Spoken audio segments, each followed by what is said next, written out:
ఓ మంచి కార్యక్రమం, మళ్ళా జాతీయవాదాన్ని గుర్తు చేసేటటువంటి కార్యక్రమం. నేను ఆంధ్రవాడినండి, కానీ తెలంగాణ ఉద్యమం జరిగేటప్పుడు నా ఆఫీసులో తెలంగాణ ఉద్యమకారులతో సమావేశాలు జరిగాయి. నా కూతురు పెళ్ళికి తెలంగాణ వాదులందరూ హాజరయ్యారు. నా తండ్రి ఇక్కడే చనిపోయాడు, రేపు నేను కూడా ఇక్కడే చనిపోతా. ఇది నా దేశం, నాది దేశం. తెలంగాణ ఈ దేశంలో భాగం కాదా? దేశాన్ని ముక్కలు చేయడానికి టుకడే గ్యాంగ్లు ఒక పక్కన కంకణం కట్టుకొని ప్రయత్నం చేస్తూ ఉంటే జాతీయవాదులు నోరు మూసుకొని ఎలా ఉంటారు? మిత్రులారా, డీప్ స్టేట్ రాజకీయాలు తెలంగాణలో మొదలైనవి. బెంగాల్లో ఆటలు సాగలేదు, బెంగాల్లో తలుపులు మూయబడ్డాయి.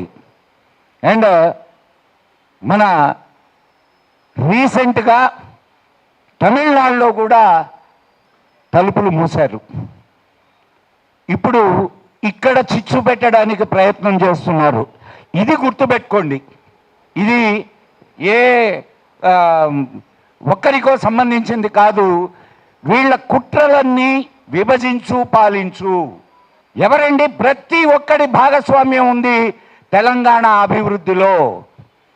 ఇంటర్నేషనల్ కంపెనీస్ వచ్చి ఇక్కడ వ్యాపారం చేస్తున్నాయి అని అంటే ఆ డబ్బులన్నీ, దాని మీద వచ్చేటటువంటి ఆదాయం తెలంగాణది కాదు.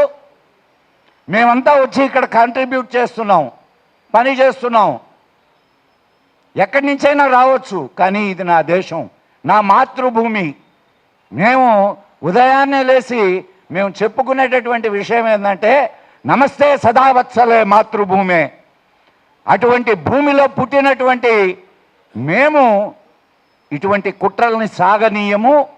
ఖచ్చితంగా దీనికి అడ్డు తగిలి నిలుస్తాం. ఎవరు ఎన్నైనా అనుకోనియండి.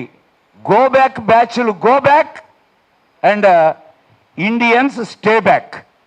Thank you. ఈ వీడియో మీకు నచ్చినట్టయితే లైక్ చేయండి, 10 మందికి షేర్ చేయండి. అలాగే కామెంట్ల రూపంలో మీ అభిప్రాయాలను మాతో పంచుకోండి. Nationalist hub group of channels ను సబ్స్క్రైబ్ చేసుకుని తెలుగునాట జాతీయవాద జర్నలిజాన్ని ప్రోత్సహించండి. ఈ వీడియో కింద ఉన్న బెల్ ఐకాన్ పై క్లిక్ చేయడం మర్చిపోవద్దు.